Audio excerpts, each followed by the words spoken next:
right, so welcome everyone, and thank you for joining us today. Thank you for joining us. My name is Nadine. I am with the Stories team, and because we believe in the importance of storytelling in Indigenous communities, we are working with Greg to bring you this amazing webinar series. Greg, I will be our host today, and we've got some amazing speakers. But before we get started with today's program, I just have a few house rules and some engagement to get us started. So if you give me a moment, let's learn more about ENVPMS and our webinar series. Asuyuti. We. Janche. Sagoli. Uki. Koete Hopa. Colamalsi. Dante. Ani. Tanse. Sagon. Scano. Buju. White. Atili High.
Okay, so welcome everyone, and thank you for that.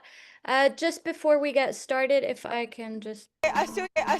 All right, so a few house rules, please, to make sure that we ensure that this is a space that allows us to be respectful for one another and a productive space for learning. So please, we have an hour together. We need to try and keep our questions and comments brief so that everyone has a chance to ask questions. You can put your questions in the chat when we come to that. We'd love to see faces. Seeing each other helps us build that trust and build that community connection. So feel free to put your cameras on and even come up and ask a question live when we do open the floor. Please do stay on mute during the fireside chats with Clifton and Sarah and Greg. And like I said, you can drop your questions in the Q&A. And last but not least, please respect that this is a space for learning. This is a non-solicitation place, so any promotional activity may result in your removal from this and future webinars. So I would love that we all respect and come and learn. We can exchange contacts, but please do not try to solicit any other services. All right, so before we get started and I hand over to Greg, one more thing I'm going to ask is that if I can ask you all to have your phones out and scan the barcode, because we would love to see which communities we have joining us today. As you saw earlier in the video, we had so many wonderful communities joining us over the past 4 webinar series. So please scan the code. My colleague will also put the code, the link in the chat for you in case you're unable to scan it. What I will do is I will also share the screen so that we can see the results live together and see what amazing communities we have joining us today. Adams Lake, thank you and welcome. You joined us in previous sessions. We've got a few new names. Wonderful. Truly sense of community. Okay, so without further ado, let me hand over to Greg, who is going to introduce us and run the sessions for today. Greg, over to you. Okay, thank you, Nadine. Hi, my name's Greg Philiban. I'm the Chief Executive Officer for Environmental Project Management Solutions. I'd like to welcome you to this space. It's a place to tell stories and talk about experiences and share knowledge. So just a little bit about Environmental Project Management Solutions. Our vision is to empower First Nations to protect the land and to create sustainable communities. And we do this through our project management training and advisory services that we provide. We've been doing this since 2009 for Indigenous communities. Started the company in 2005 in the environmental sector. And since 2009, we've delivered over 170 training deliveries to communities across Canada.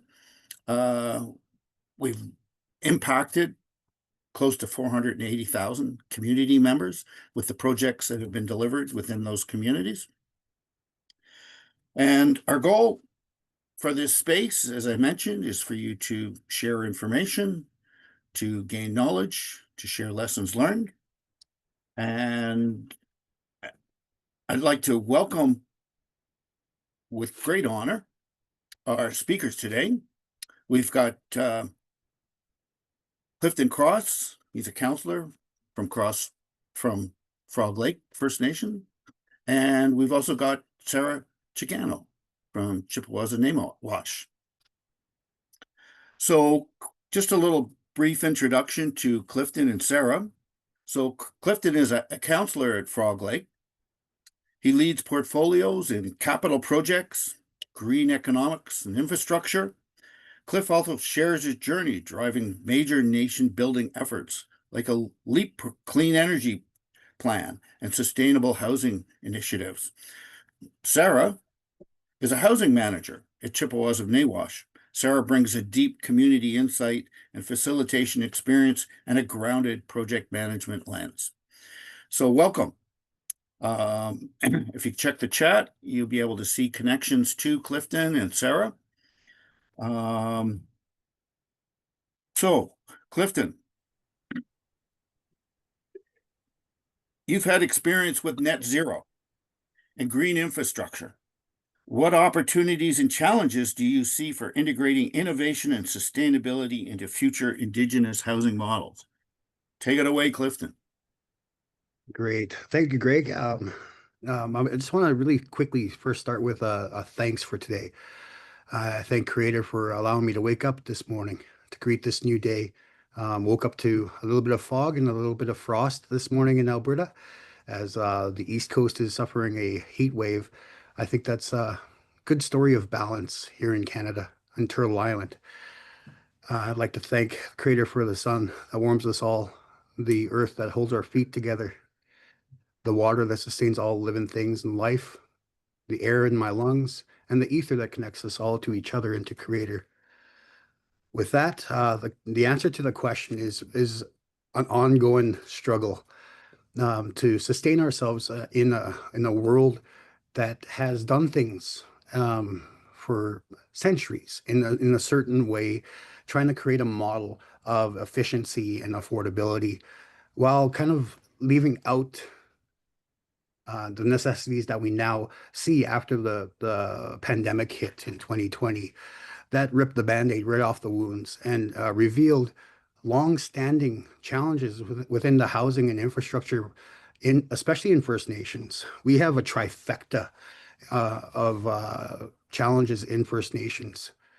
The main elements are loss of houses to fire, the loss of personal property within the houses to water damage, and then the loss of our health and our balance within our own energy systems with black mold setting in the homes.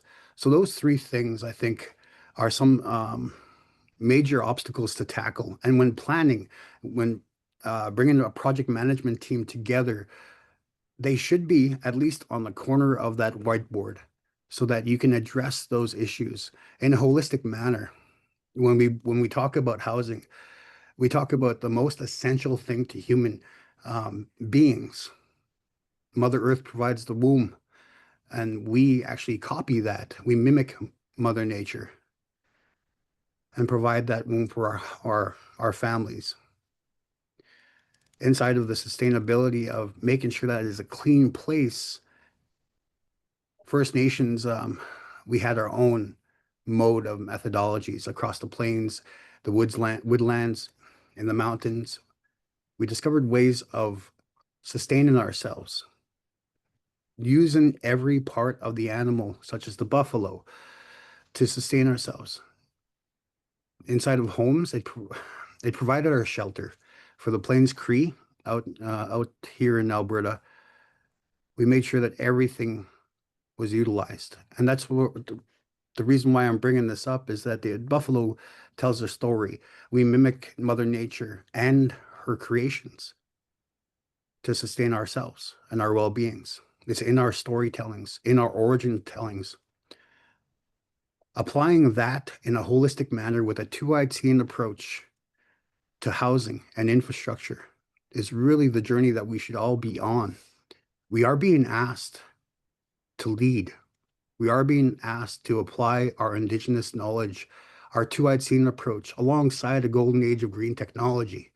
This is the perfect time to unlock our stewardship methodologies, our cry for the sovereign operations to exist inside of housing, to exist inside of infrastructure, but it also attaches into food sovereignty, to energy systems, to water sovereignty, data sovereignty. It attaches itself into everyday life.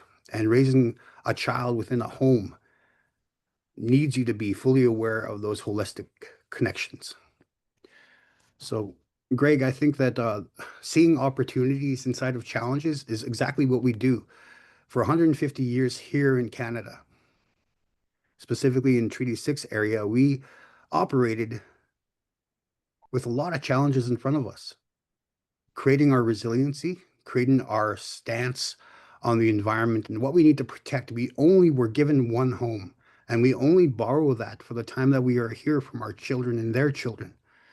So doing things in a smarter, better, more effective and efficient way is about time. And I think that the First Nations are about, I guess, Indigenous populations are about to take the proper place as not only stewards, but to lead that front in a good way. Creator guided us to do this.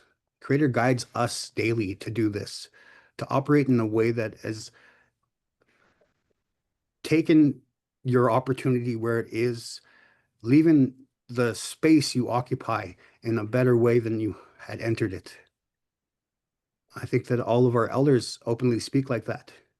And over the last 50 to 70 years, after the past permit system was slowly taken and that barrier was removed, sending our population and those that were earning the grades to industry, to institutes, post-secondary institutes, allowed us to enter into that format. Project management is inherent in the way we operate, the way we break ourselves up into critical components of our society, in our camps, in our First Nations, in the systems that we operate now the different instructional organizations, such as the Tribal Chiefs organizations, the Confederacy of Treaty 6 organizations, the AOTC, all of that must all keep in hand the plight that we all face. How the government of Canada, the nation state of Canada, took the initiatives and applied it full scale across the board. So everyone kind of had an equal say of what to do. Well, if that is true, then we should apply what we always knew and the way we service our quality life within our family units. And that's to make sure that it's sustainable. That's to make sure that none of our areas are contaminated or have a proper plan to remediate, reclaim, and do it in a better way than was done before. So I think that the answer we're all looking for is to recognize the opportunity in front of us. They may look like challenges, but utilizing geothermal technologies to heat your homes, box heating mechanisms to heat your homes, HVAC systems that make sense, that actually earn back the dollar, rooftop solar, vertical axis wind turbines. These things are now in operations. Data management systems, data centers that can collect, identify, and protect the data that sovereign nations need to compile, need to apply to their reporting systems and their planning systems. Strategic planning is across the board and should affect every program within a community. Housing being one of the most highest operational programs in nations, with one of the smallest budgets in nations. Recently, Frog Lake has taken initiatives to push that envelope, pushing amendments in all aspects. With the Indigenous Services Canada mandate, we were only given annually $256,000 a year. So that's 2 jobs, a few windows, and a few doors. If you're not applying for grants, that's all you're doing throughout the year. Reno dollars come in, they get spent very, very quickly. Black mold remediation dollars come in, get spent very, very quickly. So our leadership team pushed and pushed, knocked on the doors of the government. We actually actively used our source revenue, which is oil and gas and Frog Lake First Nations, but it allowed us to purchase 50 RTMs, ready to move units during the highest earning time of our oil and gas systems. We did that without the federal government at a time when we thought we could do it and sustain ourselves. The bottom fell out 2 years right after. So now we had a large hole.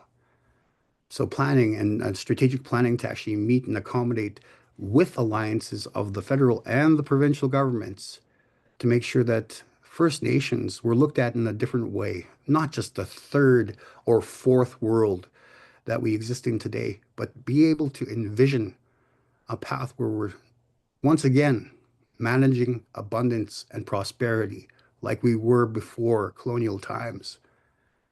Those pre-colonial trade routes exist with our cousins, with our gatherings across Turtle Island.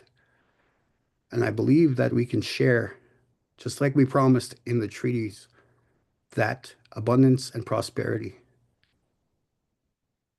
That's my answer. Okay.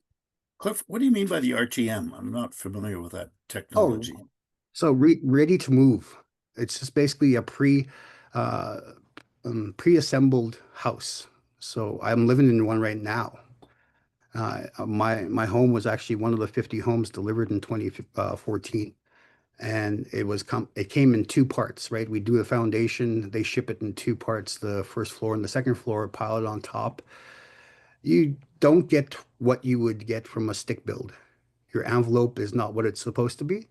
You have the threat of improper electrical wiring. You have the threat of improper ventilation systems. So I'm a big advocate for stick build, just because you get to take control of those envelopes, of those systems that should be working in complement to each other. You can only do that in stick build. And you can only do that, you can only accurately, effectively train people with stick builds. RTMs takes all of that out of there and delivers a quicker delivery system, which we kind of establish as a model to move forward with something we were working on with hemp brick. And I'll save a little bit of that for later, but that's the answer to your question. Okay, well, thanks. And your insights into the pros and cons is important, I think, for the audience to hear. Because a lot of times the modular home is often a default solution. And yes, thanks for acknowledging that, you know, that modular home concept does not allow for any real transfer of skills or knowledge into the community. I mean, there's a lot of money being spent on these houses, and there's no benefits to the community other than the houses. And it should be also generating employment and skills development around that significant amount of money that's being spent. So thanks. That's a great great lesson learned around that, Cliff. Appreciate that. Okay, Sarah. So Sarah, you know, one of the many in Fortune 500 companies, one of their biggest criteria for success is capturing lessons learned, i.e., what went well, what didn't go so well, what would we do differently the next time. So maybe Sarah, being in the trenches as a housing manager at the Chippewas and Nawash, can you elaborate on some of the lessons learned you've picked up along the route? Oh, we can't hear you, Sarah.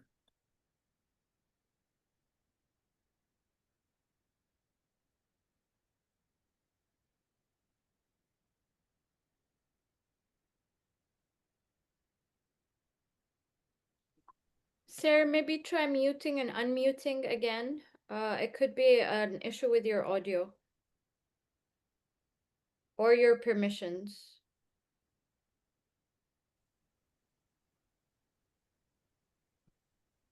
Cliff, how would you like to jump in there? Well, I'll give you another question, Cliff, while Sarah works out her audio issues. Sure. Okay, so another question for you, Cliff.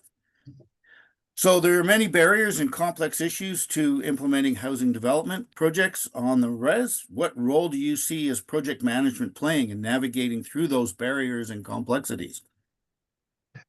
Well, tenfold again, like project management and strategic planning is exactly how you move forward on that. With us, we built a steering committee. So legacy energy and alternative power, although it sounds like it has mostly to do with energy, is actually a gambit. It's a holistic view of how to incorporate all of them so that they complement each other. So I believe that the only step forward is to make sure that you're cost effective. You know what the cost is beforehand. So pre-feasibility studies, pre-feed studies for actually moving the ball forward, and stuff like what I already talked about with rooftop solar, with box heating, with geothermal implementations.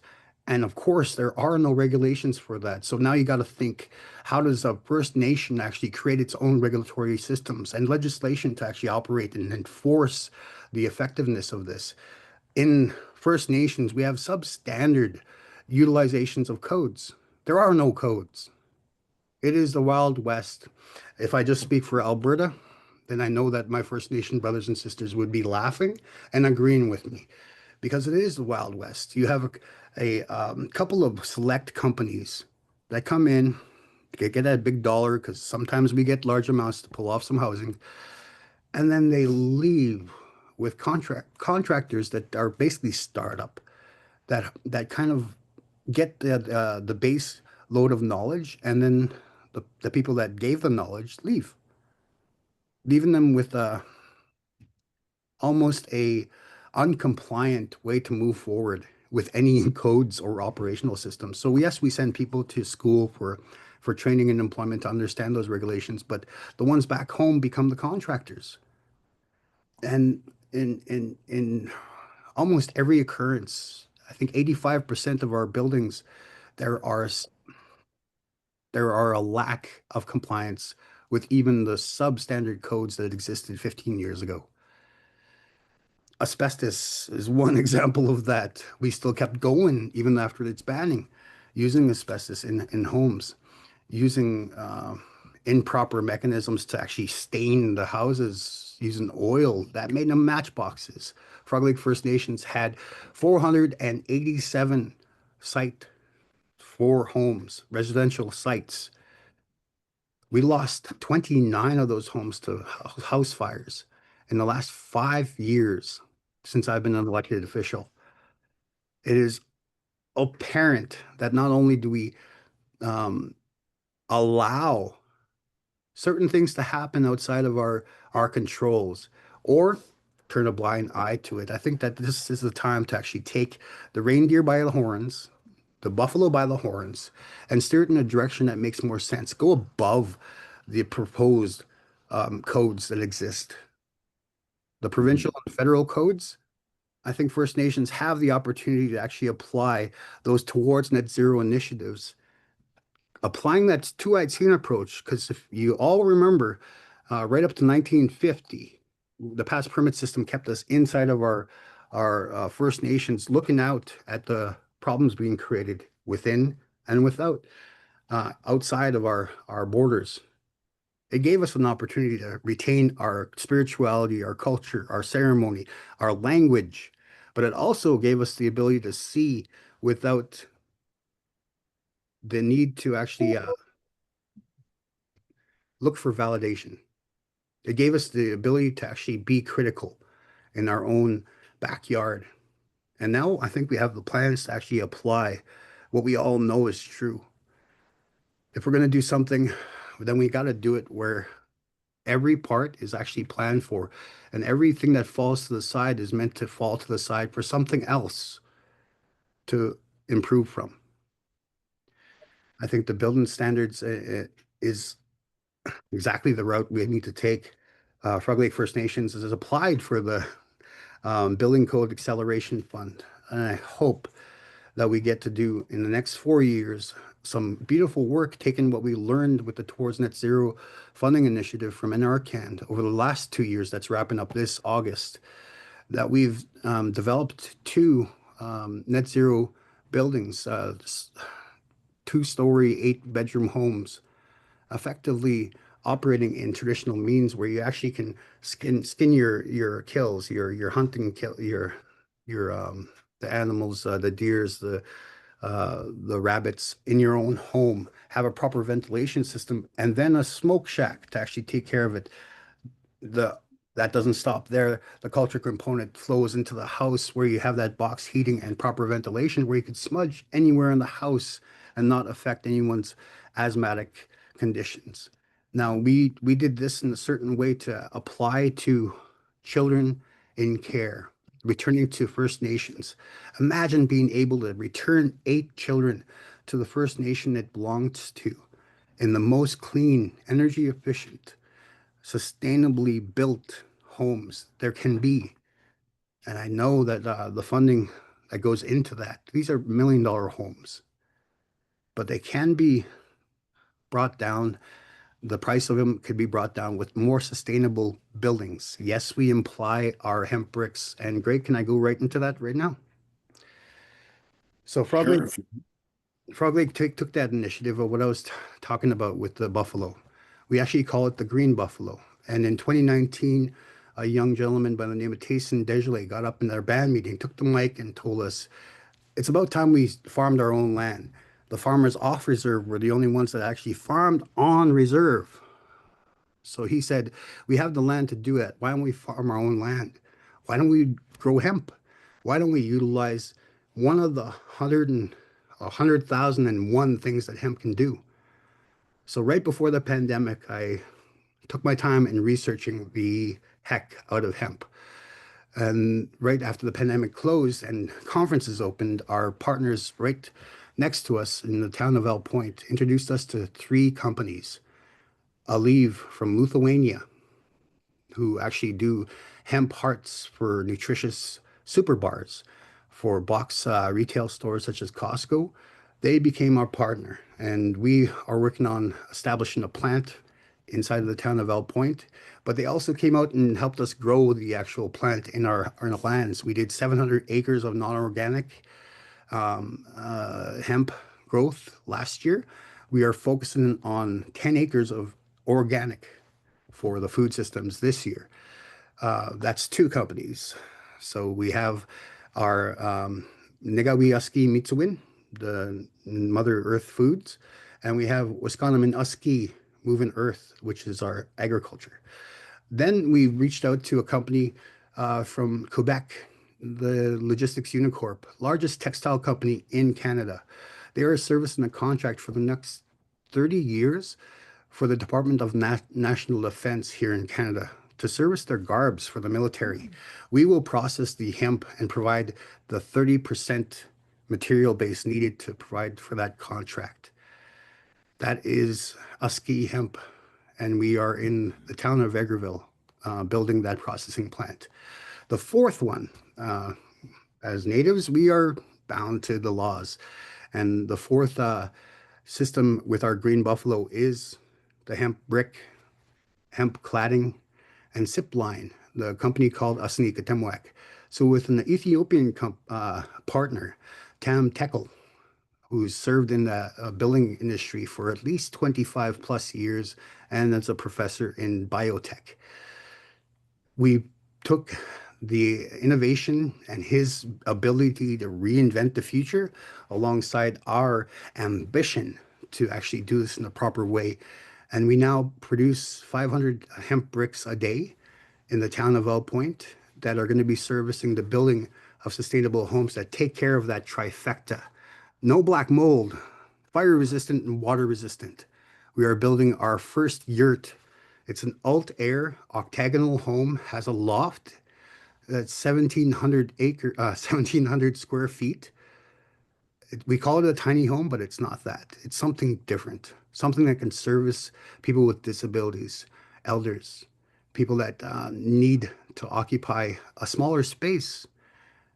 For a family of 3 or 4, this is a lifesaver and something that you can guarantee if a wildfire passes through. Now, this hasn't been tested, but we believe that you could just let the thing burn, come back to your home. Wow. All right, Cliff, I got to give you a star for that. That's awesome. Well, thank you. Well, thank you. I will come with an apple next time if you invite me back. All right. That's a good example of innovation and sustainability combined. That's really wonderful to hear about, not just following the crowd, but taking steps to lead the way. So like to keep on top of you on that initiative. And that would be awesome if they were fire resistant as well. I don't think you want to really test that one out. No, I think we'll wait for the actual inevitability of having one go through it. Yeah. We're covered by oral forest, so that actually happened 3 weeks ago. There's Sarah. Hey, there we go. Hey, Sarah. Have we got some sound from you yet, Sarah? You're muted. I don't know. Can you hear me now? Yeah. There we go. I feel like that cell phone commercial. Can you hear me now? Yes, can we hear you now? There, I'll give you a star. There we go. All right. So back to that question about lessons learned. Yeah, definitely. So I could go on about housing because it is a huge umbrella for hours, but we don't have hours. So I'm just going to kind of narrow this in. So at Chippewas of Nawash, we were the First Nation in Canada to partnership with Habitat for Humanity to start a rent-to-own program on our reserve. So I'm just kind of focus on that portion of the housing development that we have going on at Chippewas of Nawash. Just kind of to go over your questions, Greg, what went well? The partnership went really well. We have an amazing partnership with Chippewas of Nawash. One of the other things that we benefited during those initial builds that started in 2018 is community involvement. So in a Habitat for Humanity build, if it is a family with 2 adults, they need to contribute 300 of their own volunteer hours, and then the community or their friends and family help to volunteer or contribute the remaining 150 hours. So we have so far built 22 homes, which means there are it's a lot of time. So one of the things that went really well was the community involvement when the project first started. Is people were coming in and volunteer. We had one gentleman who volunteered almost 700 hours himself, just one man. Yeah, so that is something that went really well. It actually gave the community that little morale boost that we needed. Unfortunately, it was right before COVID, but the morale was still there. So yeah, so that was something that went really well, is how the partnership worked and how it brought the community together. And that partnership is ongoing. We continue to build homes with Habitat for Humanity under the Rent to Own program. Now, always, nothing's always perfect. So what didn't go well? I have been in this position for 2 years, and I unfortunately wasn't around when this happened, so I couldn't learn as much as I wish I could have. But what I've learned from this is during the first few phases of building, so we have 6 phases, we're on phase 6. During phases 1 through 3, there was some miscommunication or some misunderstanding, or something happened along the way, and some plans weren't followed to spec. And it sounds very simple. You're like, oh, why weren't they? We don't know. I don't know. I could do digging, but as far as I'm concerned, it's in the past, and all we need to do now is fix it.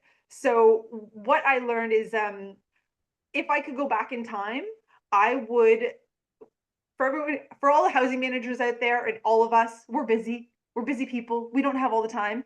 If I could go back in time, I would go back and have a boots on the ground site manager who is not affiliated with either any of the contractors, ideally would work for the First Nation, to make sure that all of the plans are being followed to spec. So that's the kind of thing I would have done differently. So what didn't go well? We basically had to replace 16 septics. So where we are is clay on bedrock. So what happened was we just didn't have proper drainage, and we had to replace 16 septic systems about anywhere between 2 to 4 years after they were built. So that was something we learned the hard way. But again, we learned. Probably not very pretty either. Pardon me? Probably not very pretty either. No, it wasn't. It was like, if you could imagine pulling a plug on a bathtub, that's what it was like. Once they broke the side of the wall of each of the septics. Now, we did have proper trenching, but the drainage just wasn't there. And that, and again, this is something that we've learned. I'm really glad that I did learn this from that mistake, is now we know. Like, now we know we can't just pull back around what is normally required for a septic system, say, 100 miles down the road, where they have better drainage. Where we are, it's effectively clay. So now we know, pull it all back, build the house up, bring in a lot more fill. Yes, it's more expensive, but again, it comes down to what costs less in the long run. So yeah, so that's actually, again, I could go on for hours and hours about other things that I've learned, but as far as the Habitat for Humanity bill, those are the 3 that I've kind of glad that I learned, wish I didn't have to learn, but now I know how to go forward. And so now what we're doing going forward is like what I would do differently. And this is what I'm doing now since I came on board. Plan, have a plan, plan. And if you think you've planned too much, you haven't planned more. So when I came on board, I pulled back the reins hard on our rent to own program. The community didn't really like it. I'm not very well liked, but that works well for my personality. If you know me, Greg knows what I'm talking about. I'm kidding. So I pulled back really hard on the project, and we only built 2 homes in the last 2 years with the Habitat for Humanity project. The reason we did that is now I have in place a 5-year plan that will allow us to build 20 homes in the next 5 years, probably more, because what I've also done in in tandem with the current 5-year plan, is we're building a micro subdivision that is going to be mostly Habitat for Humanity because it's right near the school. And then I've also started to develop another micro subdivision that is going to be closer to our commercial district. There's 500 people who live on reserve. You can imagine what the commercial district is. It's a store, but it's there in our commercial district. So yeah, so what I've started to do differently is to stop being so reactive to any of the funding that we can get to build homes. Now we have a plan in place. So starting next year, any money we get, we have shovel ready lots where we can just start dropping homes. So yes, 2 years of not really building wasn't really well received by the community, but now we can just start plowing ahead and just smashing out homes. And one of the benefits of working with Habitat for Humanity, if you don't already know this, is we build homes at about half to 2/3 of the cost that it would normally cost if we were to build not only off reserve but without them. So yeah, that's really all I've got for my what went wrong, what I learned, and what next. Well, I think the audience probably want to reach out to you. You probably generate some interest in this concept of working with Habitat Humanity for rent to own homes. I mean, that's a really innovative and concept within First Nations communities. So kudos and a star for taking that initiative and making it happen. There we go. I guess my background kind of interferes with the star there. So, but yeah, I know when I saw your presentation at OFNTSC's Technicians, I thought folks need to hear about this, partnership that also involves the community actually having to participate in the builds. And interestingly, I just came back from Niskapi First Nation. They're an Innu community on the border of Labrador. They are in Quebec, but it's right on the border with Labrador. So they're way up there. And hydrology issues. I mean, essentially, the government put them on a swamp. And, this is calling no ends of grief for them with respect to housing, to flooded houses, to septic issues. So, they're taking a step back, and they're getting hydrologists in to analyze all the different, the water's flowing off the mountains right into their housing development. And, it's not a simple matter of just creating a ditch and draining it off, because water goes where it wants to go. So this is the second time in 2 weeks I've heard hydrology issues. So I think it's probably worth considering getting a hydrologist in to take a look before builds. So. Yes, Greg, plan. Okay, so let me see what else questions I've got here. So what, just commenting for either of you, what is the importance of using demographic and technical data? Tell us about how you would recommend the housing managers listening here today to use, projected data, demographic data on population trends within the community, etc. I'll jump on this first if Cliff is okay with that.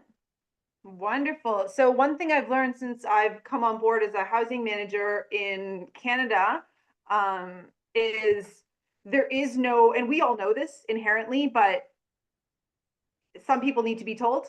And by some people, I mean some people who give us money. There is no one size fits all solution to housing on First Nations. Greg, you just hit the nail on the head. Like where you were, they're having massive problems with hydrology. Other places it's drought. Cliff has fires. Like Canada is vast. First Nations are spread all over Canada. There is no one size fits all. So what, again, and this is going back to plan, and part of what I'm currently doing is you need to know your community and you need to know where you're building. You need to know what the land is like. And I don't just mean what it looks like. Like, yes, you do need to know topography. You do need to know where protected flora and fauna are. You do need to know where animal paths are. You do need to know, like Greg just said, how the water flows. And these are, things that in my community, the population inherently knows. Like we all know that there is an underwater creek just behind lot 41. No one wrote that down. The engineers don't know that. They're not from here. So one of the things that I've started doing, and that's just as far as selecting sites go, is you really need to start collecting data. Like Cliff said, speak to elders. Where's the bear trail? There's a bear trail that bisects one of the lots that I want to go on. I was going to build houses there. We probably won't build houses there. If you ever have had your house through a bear trail, you pick up a lot of garbage. At least at my house, I do. So yeah, so there's things like that that we do, that we inherently know that we need to start recording so we can collate that data and help us determine where we want to build homes. In addition to that, you really need to get to know your community.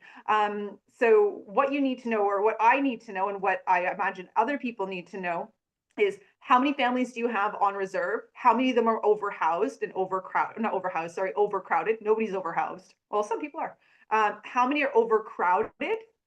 You need to know how many you can predict might grow. Like a younger family will potentially increase in numbers, wherein if you have a family whose children are all nearing adulthood or university, that family's probably not going to grow too much. So you just need to start collecting the data based on your population, how the community is working, who lives in community, who wants to come back. My main issue right now, we have a population of just over 3,000 registered members, 500 live on reserve. Everyone wants to come home. Everyone. We don't have the homes, like all the time. So the other thing I would highly recommend is I am collecting data based on the people who have indicated they want to come home. My data collection is through banned rental applications, is what we call it, or Habitat for Humanity rental applications. Every time I get an application, either it gets added to the list of people who want to come home and who need a home, or we review their application and we see if their family demographic has changed. And what we've done is we require every single applicant to renew their application every year for the reasons that I just stated. Did your family grow? Did your family shrink? Like, have you moved house? Is there an emergency? Are you being evicted? This is data that you need to know about your population to allow you to start planning what houses you're going to build and where. Did you have anything to add, Cliff? I actually do. I love the thorough covering of how to collect data. Within the demographic here in Frog Lake, we got about 85% of our population actually under the age of 30. So we have a large population based actually training and employ. And most of that can be serviced by creating initiatives in training and employment and preparing that data to actually be applied to that population density, the exact reverse of the rest of Canada. When the aging population is out of the workforce, we are a viable replacement for that workforce. So environmental monitoring, much like you said about the waterways and tracking that and making sure that you don't interfere with that steady flow that we all depend on. We actually have a large aquifer, the frog aquifer, largest aquifer in Alberta that we depend on with our lake, the Frog Lake. Protecting that resource and the muskeg that surrounds it is exactly what the data collection should intensify, and making sure that the future generations actually know how we did it and where we can access it. So we are creating large data sets, not Excel sheets. We started on Excel sheets, but now we're going into a database creation with a couple of different partners to make sure that we can access these for sensitive spots, identifying sensitive spots in our community. So we have a large 30-year plan that actually identifies and conserves certain areas of our community, stuff that have been identified with origin stories, with land-based learning, with ceremonial and cultural spots. We have spots that recognize the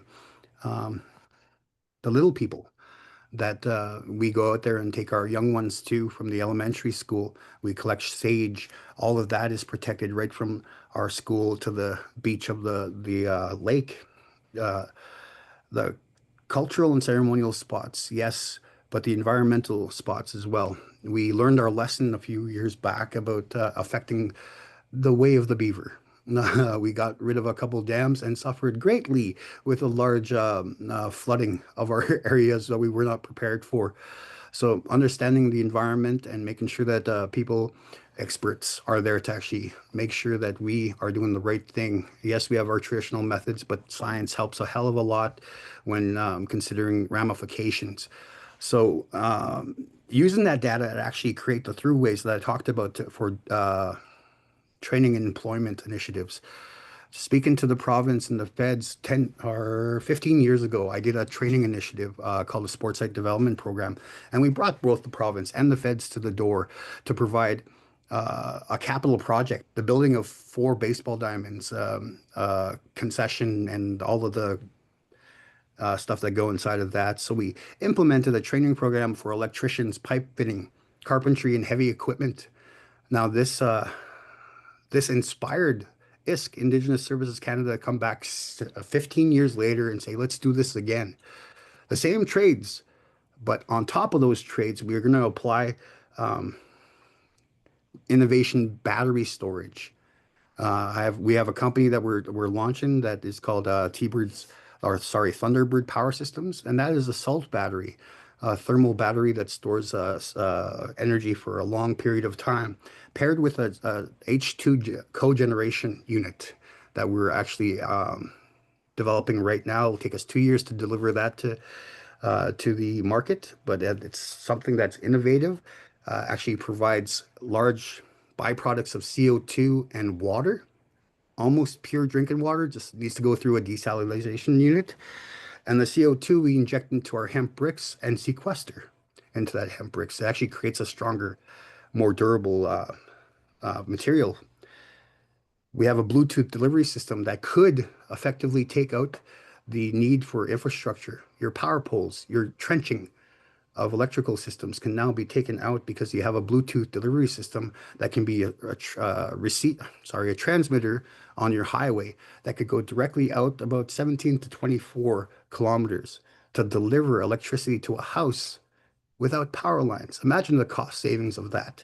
It'll take us about 2 years to get that system up and working with our partners over at Montreal Polytech at SAIT.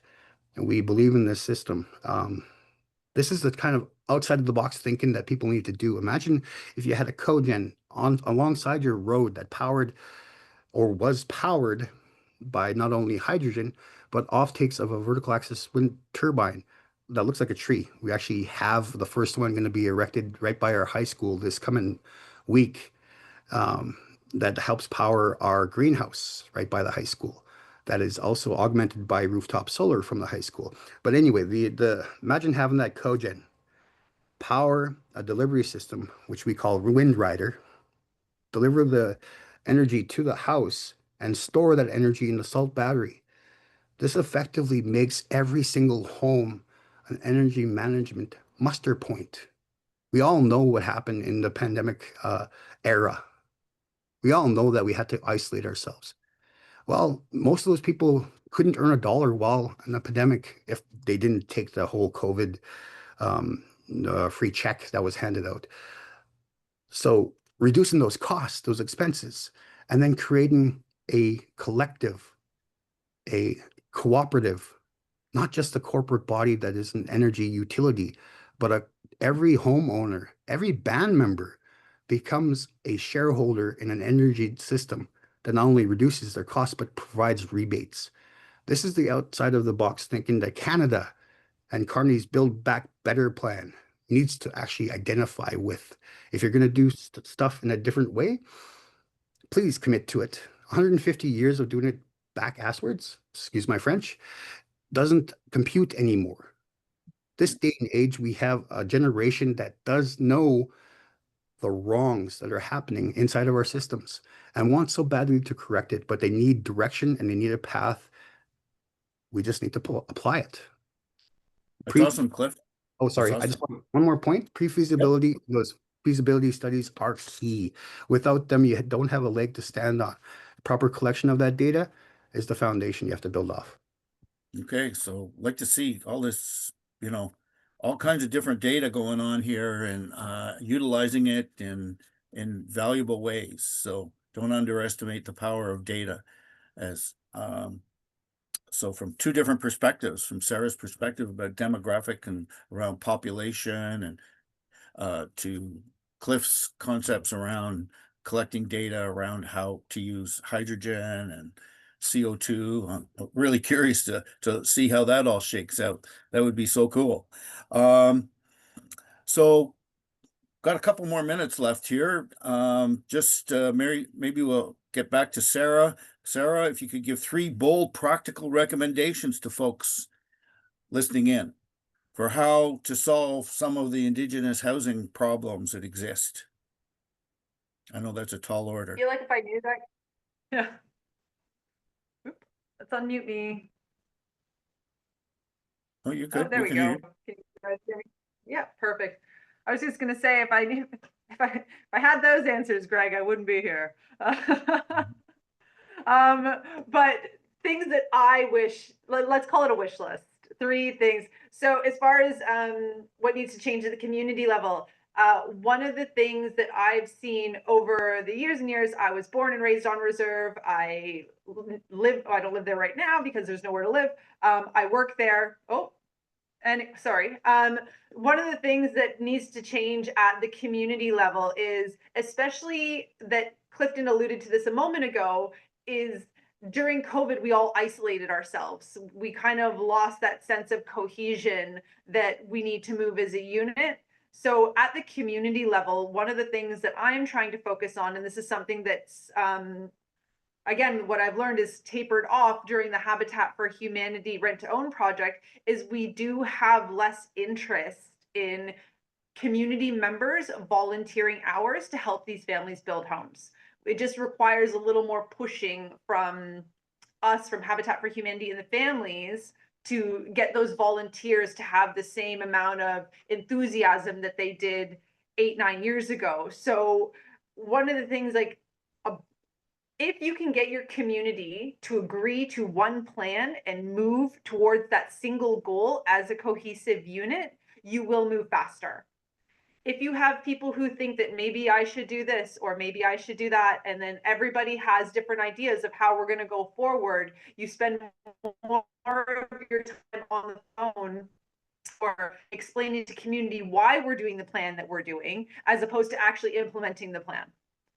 So if I could change one thing, it would just be if we could get that idea of, just a nice, cohesive, not single-minded, that sounds horrible, but like a single goal-driven community as far as how we're going to build houses, where we're going to build them, and who they're going to be for. Now, as far as policy goes, review your policy every 5 years like you would your strategic plan. Your policy is going to change, going back to demographics and going back to data, where how much money you have is going to change. The people who need things are going to change. What you actually need is going to change. Your policy needs to be robust and it needs to be followed. This is the most important thing for me right now. If you have a policy, that's great. Do you follow it? Do you implement it? Do you enforce your policy? It needs to be enforced. If you're not enforcing your policy, you don't need one, because why would you have it? So that's something for policy, and it sounds so simple, and I know how hard it is in a small town to evict somebody. It's not a good feeling. But if you're not paying your rent or you're destroying your rental, we need to evict you. That's what the policy says. So there's that one. And then finally, funding levels. This one's hard, but also not so. Most First Nations get their allocations from ISK or CMHC, however that works for you. One of the things I would say for funding levels is do things like partner with Habitat for Humanity. If you can't increase how much money you're getting, decrease how much money you're spending. Like, it sounds very simple, but it is very hard. I know this. And another thing that I've started doing is I've started reaching out to other funding and grant programs that I never would have thought of before, just to help me kind of get over that hump of, okay, so I can afford $400,000 to build this home. However, I get $300,000 to build this home. It's going to cost 4. Where is that other 100 coming from? Is it own source revenue? Ideally not, because other band programs need that money.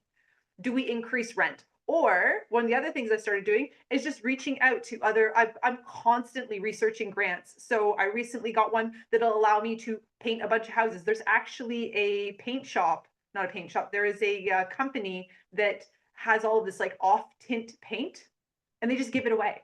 Mind you, you have to go get it. That's the hard part. They have a warehouse. You have to go get the paint. But again, these are just things that we discover as we, as Kevin, these are things that we discover as we start searching. No, decreasing your cost definitely should not decrease your quality. When I say decrease your cost, I don't mean cut corners. I mean, find ways to maintain the quality while doing other things. For like the example I just gave, don't buy paint. Like, yes, it might cost you a little bit to go and collect it from the warehouse, or partner with Habitat for Humanity. And again, with Habitat for Humanity, they, in Ontario, they need to follow the Ontario Building Code. And one of the things is we have our regular checkpoints that we would have with building any other home. So, and this goes back to one of the first points I said when I first came on here, is make sure you have that boots on the ground person who doesn't work for your partnership company, who doesn't work for a subcontractor. In my case, I used OFNTSC. They are my building inspector. Now, ideally, and we're working on this, is having a community member be trained to be able to fill that role within community. So those are my 3 big things. For money, if you can't find more, spend less. For community, get them on one track, and for policy, just follow it. And if you don't have one, build a really robust one. Give me a call. I have a very robust policy. I'm happy to share any insights with you. I'm happy to share pieces of it with you. I can't give you the whole thing, but I can definitely give you bits and pieces that are I find very useful. And I'm also happy to let people know what parts don't really apply anymore. Cliff, where's Cliff? There he is, behind my face. Yeah, Greg, if I have time, I'd love to give 2 cents. Yep. Well, we're just gonna extend over for folks that want to stick around. We're gonna open up the forum to Cliff and Sarah for questions in a few short moments. So yes, go ahead there, Cliff. Absolutely. Policy enforcement is one of the key things. Have loads and loads of binders of policies sitting on shelves across the nation. So let's enforce those policies because they were developed for a darn good reason. What I'd like to talk about is levying capital projects and revenue generators. Frog Lake First Nations is oil and gas rich. So we developed something, still just a concept, but listen to this for a second. If you have wells being developed on a nation, we're doing this now for reclamation. So rather than wait for the orphan well program to actually provide funding to take and reclaim that well, we put aside 14 cents from every barrel until we reach a $75,000 threshold. That takes care of our reclamation for that one well. Now imagine you apply that same thing to a housing initiative. 14 cents from each barrel that well produces can service shortfalls inside of your housing programs. And we call that the well-funded program. Haha. It's a way to actually move that ball forward. And inside of capital projects, a perfect example of this is our $98 million water systems project here in Frog Lake. Over the next 4 years, we'll have contractors and servicemen and women in our nation. Usually there's a budget line inside of those large projects that actually provides for housing in surrounding municipalities so that they go spend their times in motels or hotels before coming to the community that doesn't have a hotel or motel. What we did is take that budget line and we purchased 3 RTMs, again, ready to move, and those service those contractors in the house for the duration of the project and then revert into community homes. If we applied this kind of methodologies to each of our capital projects, imagine how many more benefits can actually reach the community, not just the intended benefit of the project itself, but the exterior ripples that can actually affect intergenerational community wealth, because assets like this are community wealth. Everything that you said, Sarah, I'm going to reach out. I know that you can't provide me with your whole catalog, but there are certain things that our housing initiatives can really learn from you. Here in Alberta, and I know it's different in BC, we're a treaty-based operation, so we actually don't have CPs, certificates of possession. So they're all collectively owned by the band. So a very different mechanism to actually stick handle through and making sure that those applications, they're much like what you're describing, but they're also backed by a BCR and have to have a succession. So there has to be a plan in place of who actually would be next in line for that house, because there is a first right to refuse, right? The homeowner has spent all their life in there raising their families. They have the right to decide who should be benefiting from that house after they're gone. So a lot of that data collection again comes in part and parcel with that overall data collection and management system within our resources. I just wanted to reiterate the fact that building in terms of a family and how it grows, that's how we operated. Our TP villages grew out in a circular way. So when I talked about the yurt, that alt air design, we actually created a cluster. So an alt air yurt. Alt air is actually a word in Arabic that means flying eagle. Coming from our Ethiopian friend, it's a really great way to soar forward, I think. So we created a youth healing center where in the middle you have a large octagonal shape that actually provides for the dining, laundry bases, and all, even little first aid units. And then the yurt is attached to one of the 7 sides. So you can actually have a couple of 2, a couple with 2 kids, and then add a yurt as the kids expand, add a yurt as that kid needs to have his own, develop his own family, add another yurt. So you can have maybe a garage, add another yurt, and expand as the community is able to, making sure that those spots are fillable. And we all know that it's hard to create these town sites in First Nations. Town sites actually, they're a great service when you're trying to save on costs and your infrastructure, but they're a detriment for people that want their privacy, especially in rural living. First Nations really would like their privacy and able to visit. So this yurt cluster, this alt air cluster actually provides that. And the first thing we're applying to it, again, I sit on the ASOM Society, which is Ayik Awasak Mamamituan. That's our Frog Lake Children's Society, our Child and Family Services Society. So that's the first application to it.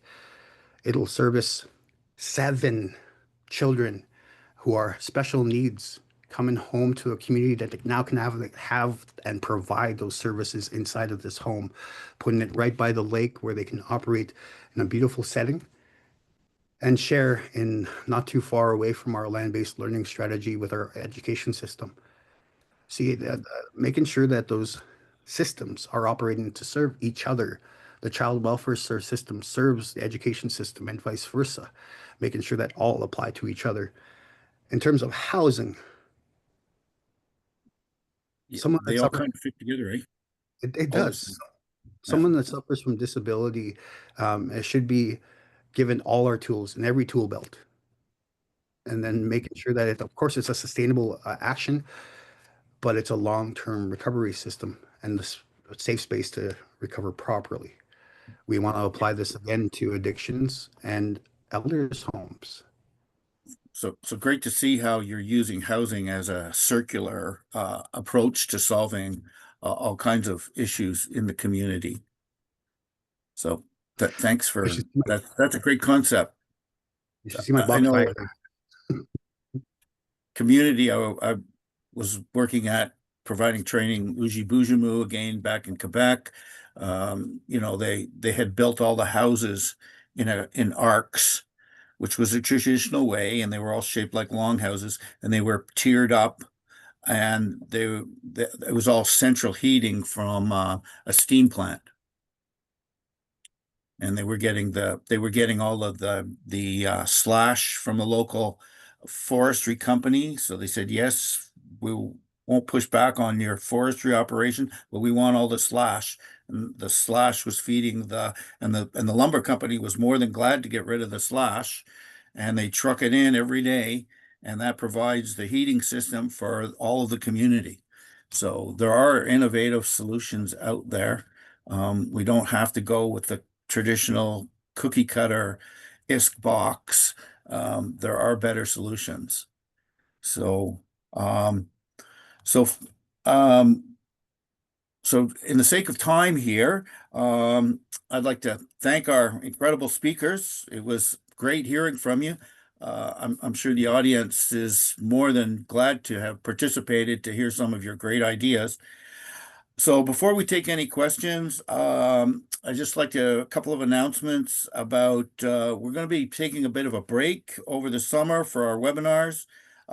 We've got a great agenda coming up in September. We've got Samantha Noganash from Past Lands Environment Resource Manager with Magnetawan, talking about empowering territorial stewardship using project management and its role in cultural conservation.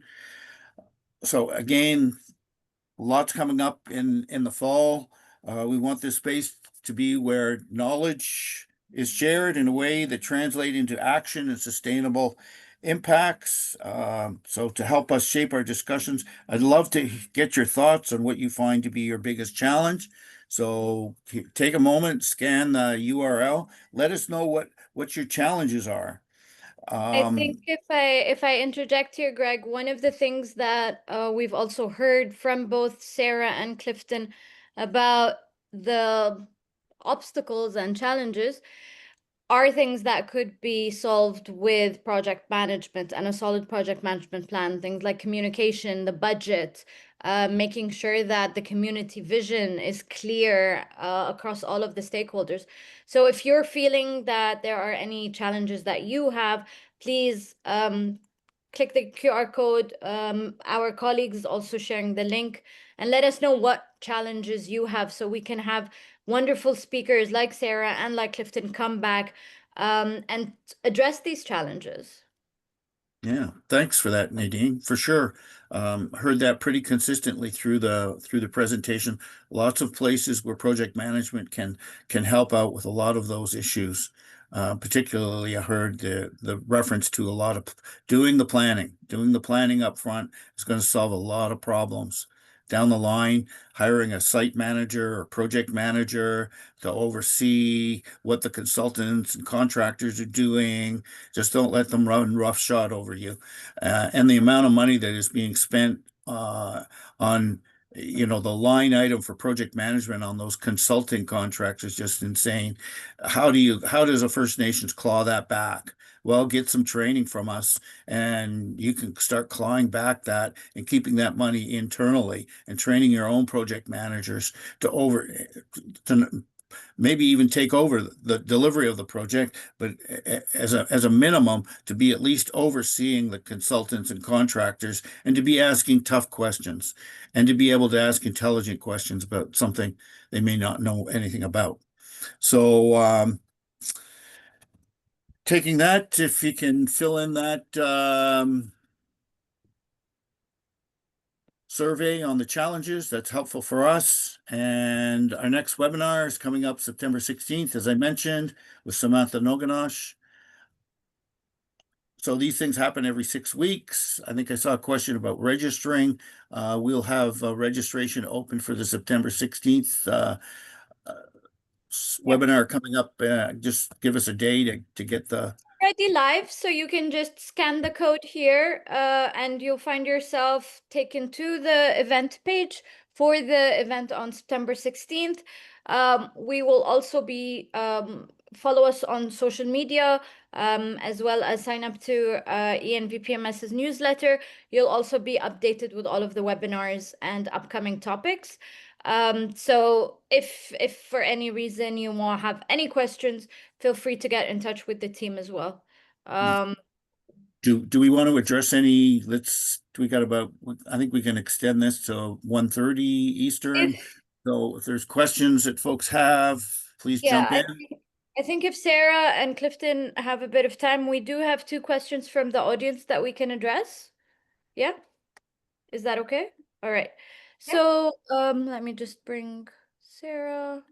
So we've got a question from Tim saying that in regards to progress payments, should cost variance be calculated with each item of work by subcontractors in the scope of work? Sorry, can you repeat the question? I'm going to take that one on. Absolutely. Put it in the RFP. Put it in the contract that they have to do the cost of variance analysis for you. It's earned value analysis. You want to know what to write in that contract? Let me know. Yeah, couldn't agree more. That's where it has to exist in the RFP. Should be part of the regular status report every week, every month. Yeah, 100%. And also, as far as when you're doing progress payments, one of the things, and I know this isn't possible for everybody, but I've got a background in this a little bit, is one of the things that I'm a real stickler for, and if I can, and I make sure my contracts say this, is if there is a cost variance, it should be something that you have already considered. You need to review your past projects and try to figure out what any cost variance there could be and work that into your contract beforehand. I do not like giving you more money than I already said I was going to give you. I just, if it goes beyond that, we're probably going to have to review the contract. Yeah, it's kind of like, if you tell me it's going to cost, if it's going to cost this much, that's how much I'm going to pay you. If it ends out that it costs more, I should have had that in my contract with you, that you were going to absolve that cost and not me. I don't know if that's exactly the question you were asking. It might have been more the one that Greg sort of answered, but hopefully that helps. I think it's a bit of both. And again, if you're not going to increase what you're spending, at least decrease what you are, right? So thank you, Sarah, for that. We do have a question directed to Clifton. Just give me a moment here. So have you initiated any clean energy balance when you were speaking earlier about the stick builds? And how has that played a role in initiated economic development and cultural balance? Yes. So we've taken a large step into making sure that most of our plants are legacy energy and alternative power. So using natural gas to actually get us to a point where we can deliver renewable projects. We are building a solar farm. We're doing a pre-feasibility right now with a few partners. We are working on a large wind turbine farm with our partners in the area, and a delivery system of a First Nation utility. I talked earlier about it, of a cooperative that actually implements this. Now, in reality, this yurt would be the first one that we applied it to, because we did feasibility studies for an audit, an energy audit of all our facilities, and then a case study of each of our different residences, because they were each made about a decade apart or further apart. So you have to actually take into account what applications would work, like if rooftop solar would work. Our members would come at you very quickly saying, you cannot put rooftop solar on my roof if we have an electrical problem or a plumbing problem.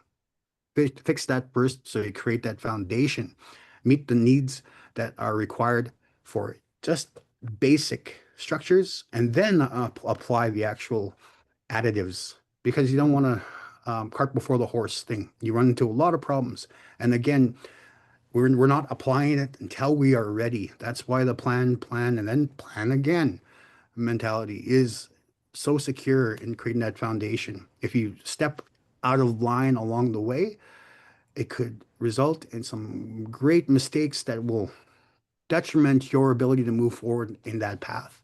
Go ahead, Sarah. So I also I wanted think, to jump in on one of those, on the cost question again. You know, the contractor should have built in contingencies for unknown knowns. So, but sometimes there are unknown unknowns.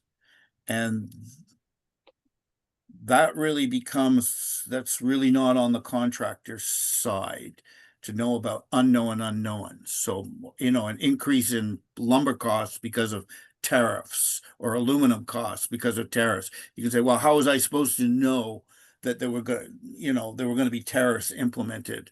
I didn't know that when I put in my price. So that's an unknown unknown. And the way that is managed in project management and in cost management is with a management reserve. So that's money that council needs to put away, a piggy bank account. So for every project, they put away 10% for unknown unknowns that happen. And that is not commonly practiced in First Nations, I've found, because every time I bring it up, people go, oh, I have no idea what you're talking about, Greg. So the concept of management reserve that is owned by the sponsor, which is the chief and council, to put away 10% for those unknown unknowns, so that it does not come back on your department, Sarah, to say, well, you know, it's not the contractor's fault. Well, obviously, we're going to have to pick it up. Well, no, we're not taking out of the housing department's budget. That should be coming out of management reserve, which is a piggy bank that the chief and council are keeping. So very different. And I can share a slide on that that will explain that. With See your folks. slide, Greg, but I just want to say that we do implement that, call it a levy or an administration fee to make sure that it's sitting inside the books that you can access if any emergency costs creep Yeah. up. The proper accounting name for it is management reserve, Cliff. That, and you should be able to get funding from ISC for that. As part of when you submit your application for the funding, you build in that 10% management reserve, and they push back on it and say, well, why are you not following common best practices in financial accounting? Because some will push back on it. So it depends on who you're dealing with at ISC. But The great I've heard greater people place. say, yes, they'll pay for it, and some people say, no, they won't. Well, if one pays for it, then they all should pay for it. Agreed. Have a housing director on the line. I hope she's listening and to remind me to pursue. Awesome. Yeah. Uh, Okay. Maybe I think just one last question, addressed to both Sarah and Clifton. Have your nations developed their own matrimonial real property laws?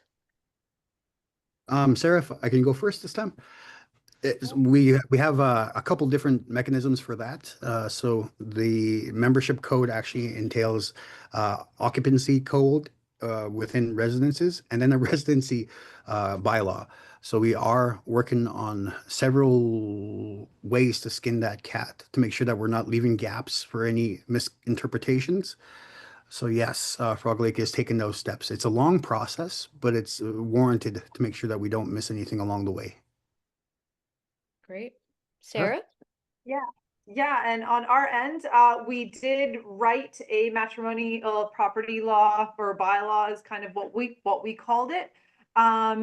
It is currently in limbo, I guess you could say, is it didn't pass ratification, unfortunately. So now that means that operations needs to return to the drawing board, figure out how we can sort that out. But one thing that's different I find a lot of First Nations in Ontario, particularly mine, is we do have certificate of possession. So we are able, in certain cases, to pass on property to other members. But again, it's I could go on about it for hours. It's simple and it's messy at the exact same time. It's a lot. So yes, we do have a matrimonial property bylaw that we have written, and we are taking that back to the drawing board to make sure that it aligns with our community needs and values. So in progress. We Not could have a helpful, I whole know. nother webinar on that subject. Really could. We could. Really could. All right, It's- thank you both very much. Just before we do hand over, and thank you all for joining us, maybe what I would like to do is just bring up this slide quickly because I do feel like the topic of project management and how to plan came up today. So this is a transformative project mastery program that ENVPMS can help you through that journey from start to finish. So if you are interested in learning more about how you can, as housing managers, manage your projects and make sure that you learn from Sarah and Clifton's own experiences. We'd love to hear from you. You can either follow us on social, maybe book a call with Greg as well, and visit the website. All right. Thank you, everyone. And Greg, over to you. Yes. Yeah, thanks, Cliff. Thanks, Sarah. Thanks, everybody, for participating. And we'll look forward to seeing everybody on the next webinar. Put that in your calendar, September 16th. Great. Have a great day. Thanks so much, everybody. Thanks so much. It was such an honor to be here, Miigwech. It was an honor. Thank you.